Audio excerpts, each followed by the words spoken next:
Hello, you wonderful people, and welcome to another episode of Super-Fanta-Fi. This being a show where we talk about TV shows of the supernatural, fantasy, and or science fictional genre. For today's episode, I'm going to talk about the latest episode of Supernatural. A lot of really interesting things went down in this episode, so let's break it down. Well, first and foremost, we get that opening, and obviously it deals with the fact is we have that guy, Travis, being killed by like a kid ghost. And it's interesting because immediately, like, obviously as the episode progresses, we learn what this is all about. Because obviously Sam and Dean are kind of like, especially in Dean's case, because it's like, this is a guy we haven't seen in like 25 years. It's like, there's plenty of like hunters and close friends funerals we didn't even go to, yet we're going to someone we haven't seen in all these years. But it's like, because his sister Caitlin had called them, because it's like, about this whole situation, because obviously for them, from the outside perspective, it just looks like it's suicide.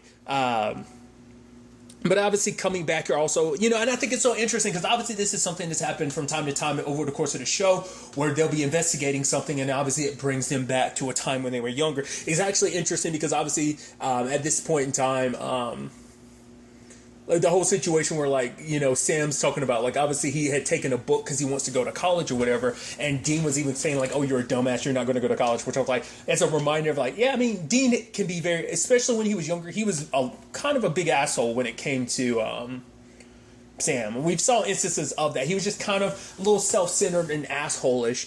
He even made a wisecrack about like, oh, didn't your imaginary friend tell you that or something, not to steal or whatever. And I'm like, oh, that's funny you saying that, because obviously you're saying that just to mess with him with the whole imaginary friend thing, but it's funny because you've actually met his imaginary friend, because that was a whole adventure that you went on when a whole bunch of imaginary friends were getting murdered. I actually don't even remember what season that was, because there's a lot of episodes and stuff that kind of blur in my head, so I never really 100% remember the seasons, certain episodes like that went down. So I feel like that was a couple years ago. It's been a while, but it might be a lot more recent than I might be thinking. I'd actually be curious to see what season that was, so probably after this recording I'll probably look it up, but I just thought that was just kind of interesting. And then we also learned that Dean hasn't told Sam what Cass told him last episode about the whole Jack situation, which I figured as much because I thought was weird. I was like, knowing what you know about Jack, I'm surprised y'all be willing to leave him alone right now. No conversation or anything. Oh, it's because Dean kept that a secret. And it's like, immediately you can't help but go like, that's kind of dickish of you, because immediately you're thinking like, so is there actually part of Dean that wants Jack to die, because it's like, oh, this is the only way you'll make up for the fact is that you murdered our mom. Like, is it that? And you see that he is squirming a little, so he does feel a little guilty about it, which would make the whole thing even more effed up, because once again, you cared about Jack once upon a time. Like, you were the one that was the most hurt by the fact is that Jack potentially was dying at one point in time. So that's what makes this whole thing even more effed up. But it's like, I mean, that's the thing about Dean. Like, he tries to like bury his emotions. He never tells people how he really feels. Well, obviously Sam's like the complete opposite of that, wearing his heart on his sleeves. But you make the argument because Dean does like bottle so much stuff up, he can't help it, slips out, so he kind of wears it on his sleeve to a certain extent. It's just you look at the whole thing as kind of effed up, especially because like Jack admires Sam and Dean, but you always feel like he probably admires Dean more. I mean, especially because he always had to like fight more for Dean's like acceptance. He didn't have to fight as much. Like, Sam was very more like open and welcoming than Dean was. That was kind of an uphill battle at one point in time, because like Dean was all about the fact is, oh, you're Lucifer's kid, you're the so there's that whole thing. But nevertheless, this episode deals with obviously them meeting up with Caitlin, but Caitlin's like, okay, yeah, actually the funeral was last week. I called you here because this is about what went down all those years ago. She's back. And we find out that like when they were younger, they crossed paths with a monster. And obviously, it's the whole thing of like, obviously Caitlin didn't believe her brother Travis, but Dean did, because it's like, well, we hunt monsters. We know that monsters are real. So, he's immediately, jumping on that and kind of ready, like, oh, this is kind of what we do. This is our family business, so I'm ready to do this. And so, obviously, at the time, like, they're young, and in particular, Dean was impatient. He didn't want to look into finding out more about this creature, which immediately, that's what kind of threw me for a loop, too, because I was like, the creature is like an older lady, and I'm like, it was a little kid that ended up killing Travis. When we saw Travis, it didn't click in my head until we see stuff later on. But obviously, like, we find out this thing later on, it's the Baba Yaga, and it basically uses your fear against you, and it manifests itself as, like, kind of your fear. And in particular, like, Travis was confronted by his younger self because it was tied to this trauma. Because that's the whole reason why he was in that hotel, because he was going to therapy, and his therapist was about facing your trauma, basically, and inadvertently ended up getting Travis killed to a certain extent. I mean, to be fair, I think it still would have gone down either way, whether or not Travis had gone back there. It just happened to be like it might be the thing is that it's hard to really 100% say, like, well, no, because this thing hasn't been killing, because obviously that's why Dean was kind of like, have there been kids going missing? And it's like, no, because this thing goes after kids. It feeds on kids. But, like I said, I just thought it was kind of interesting, like, the balancing between, like, the present day and the past, and just how much of an influence, obviously, the past has on the present day. But it's like, Dean trying to act like he was so cool and he's got this. It's like, yeah, my dad, huh? It's like, I'm going to be the one. We don't have to worry about dad. Like, it's like, yeah, I called him and left word, but it's like, I'll handle this. Dad will know that I'm the. It's like he felt like he is a hot shot. He had to prove himself. Because, like I said, he already kind of thought of himself as a little bit better than Sam, because it's like, oh, Sam wants a normal life and stuff like that. This is our life. Sam's not willing to accept it. I'm going to be the one. I'm going on hunts with dad. But just like, this was probably like the first time Dean's ever done anything solo. Because, obviously, Caitlin had snuck off to follow him to that place, and she was like, oh, you're sweating. She's like, are you scared? He's like, no. Dean, once again, never wants to admit how he's feeling, but then he finds a whole bunch of, like, bodies, kids' bodies, and obviously it stuck with him, but he didn't let Caitlin see, because obviously he was trying to protect her. But he even admits it later on, that's what he saw, and it fucked him up. He had nightmares, and it's like, maybe things would have been a little different if he had been a little more open about it. Because, like, Sam was like, I had no idea. Like, no one did. He kept that to himself, because when he thought this whole thing was done, he was like, yeah, he does what he does. He buries everything. It's like, well, since I was something unpleasant, I'm just going to bury this along with, like, because this is dealt with. I don't have to worry about it. So, like, why, let those nightmares continue to play? Like, because in his mind, Dean, especially then, but it's still something Dean has now, where he's like, push all your emotions aside. This is no time for emotions. When you got a job that needs to get done, you need to be strong. You could tell, like, he kind of, sadly, some of that personality kind of trails from their dad, because it always seems, Dean took more after their dad, Sam inadvertently a little bit more like their mom, or at least, maybe the thought they had of who their mom was. But, yeah, it's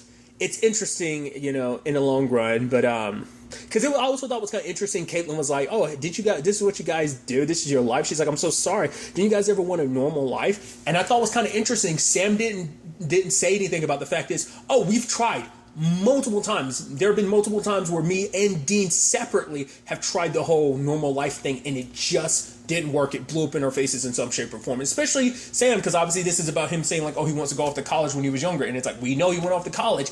That whole situation jump-started this whole adventure, this roller coaster of laughs, tears, and, a lot of death, And so it was just interesting that he didn't never, but I guess it's like, it's even more tragic if he had admitted that. So it's like, no, but I think for him, he tried to look at it the brighter side, because it's like, regardless of all that, because this has been a good chunk of their lives for the past 15 years.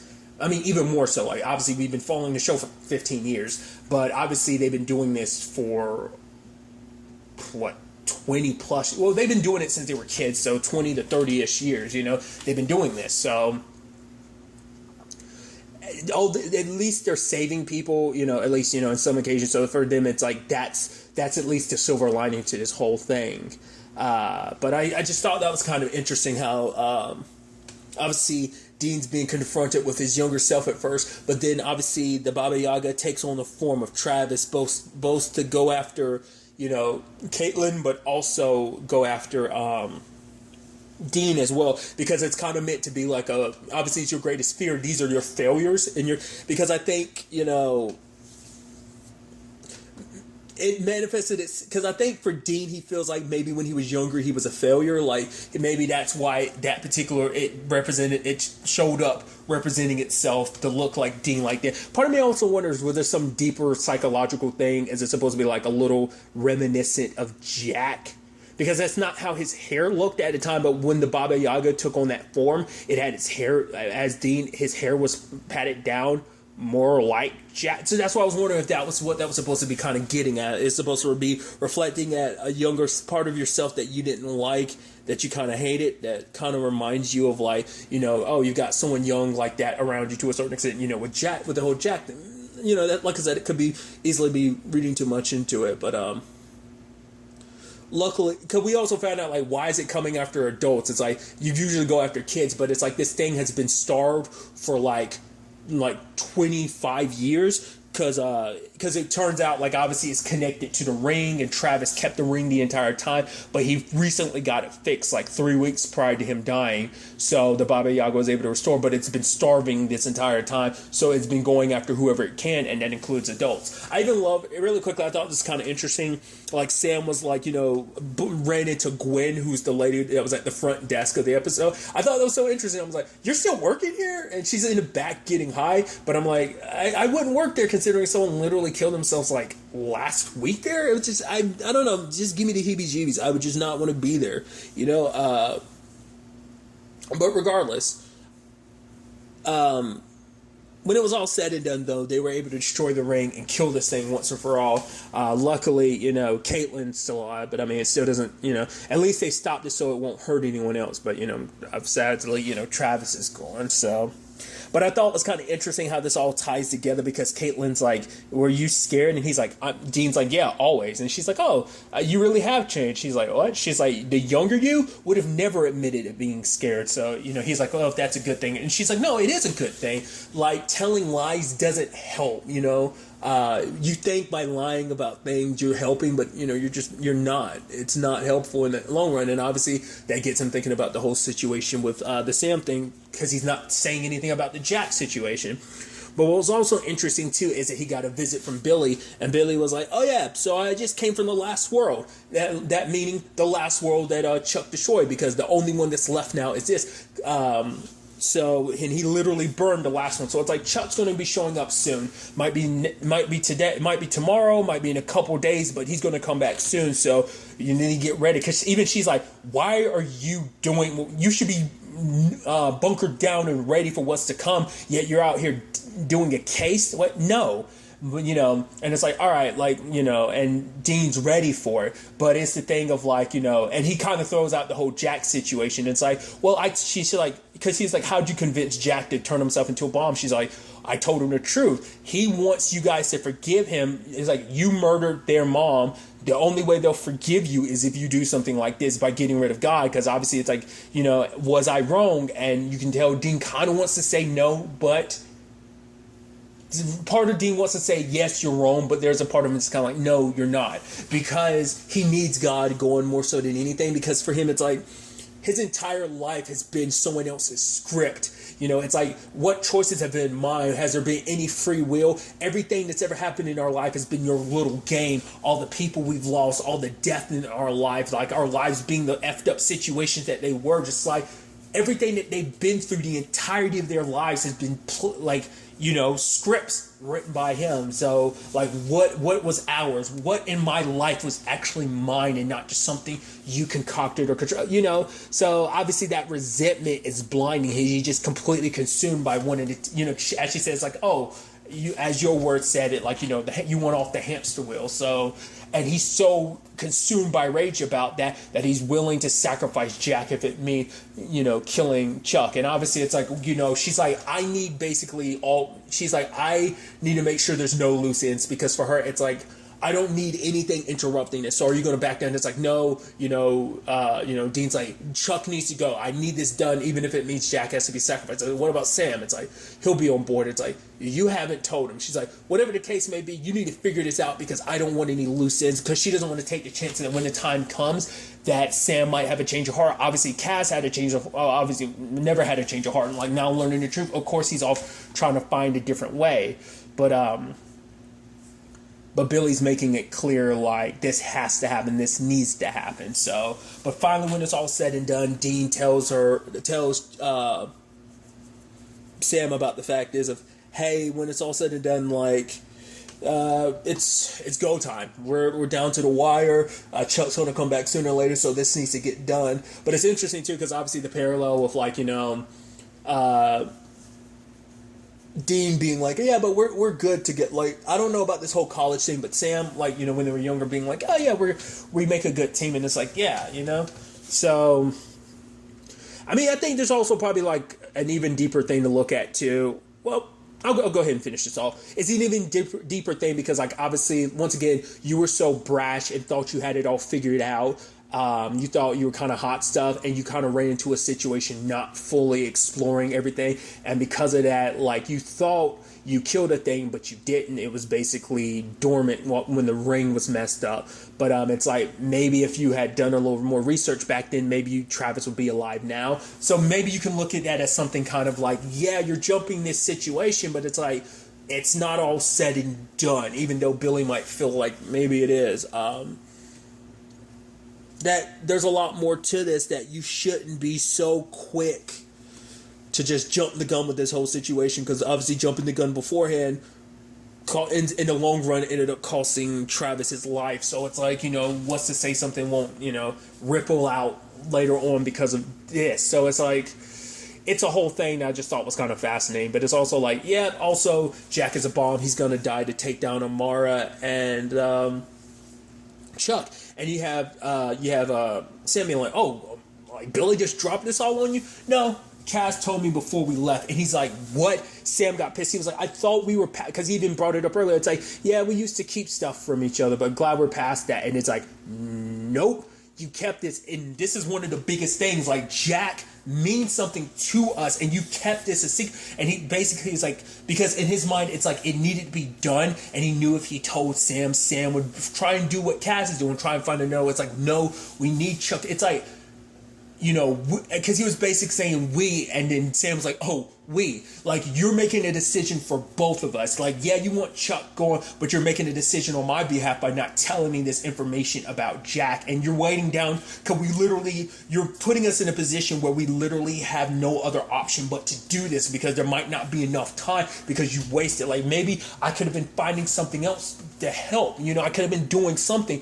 But obviously for Dean, it's just like he's so set on it. But obviously it upsets Sam, because it's almost like you're making it seem like Jack is nothing. Like, oh, he's a sacrificial lamb. It's like, but once again, it's like, if it means getting rid of God, if it means getting rid of Amara, then we need to. Because obviously he's saying, like, Sam's not his head's not as in the game, because it's like, oh, you were worried about Amara and stuff like that. He's like, oh yeah, because I have a conscience about this whole thing, and now because I'm potentially having a conscience about Jack. But once again, it's that thing of, I need to, and this has always been Sam and Dean's differences between, like, Dean's kind of do whatever it takes to get the job done. Sam, I mean, it's a role that has flip-flopped a little bit between the two over the course of the series, but it is a thing that Dean is typically the one that's like, do whatever it takes to kind of get it done, and Sam's just kind of, you know, once again, the parallels to when they were younger, just like, Sam's like, we should do some more research. Dean's like, fuck that, let's just do this, I can handle this. It's kind of the same manner of just, he's so dead set on just, he believes this is the right way to handle this.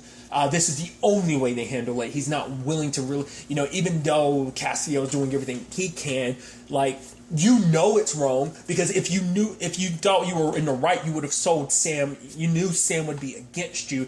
And obviously Sam's just like, don't talk to me. He's just like, just drive. And it's just like, he's pissed at his brother, because, you know, in his mind, he's racing, thinking probably like, you're saying all this, but it's not only about taking out Chuck and Amara, it's about Jack too, because this way you don't have Jack around, who's a constant reminder that their mom's gone. So I think that influences, you know, his decision, like, you know, whether he'll admit it or not. He made the whole point of like, yeah, like, I get it, kid, you're trying, but he's like, I'm still not quite ready to forgive you for what happened. Like I said, I feel like, because we never hear that from Sam, so even we're not 100% sure where Sam is, but I feel like Sam doesn't seem like he holds a resentment. He's never held the resentment towards Jack the way Dean has, you know? So it's definitely going to be interesting to see where all this ultimately ends up taking us going forward into the next episode. Obviously, you know, we're down to the wire. This was like, what, the 5th to last episode, so there's 4 more after this, I believe.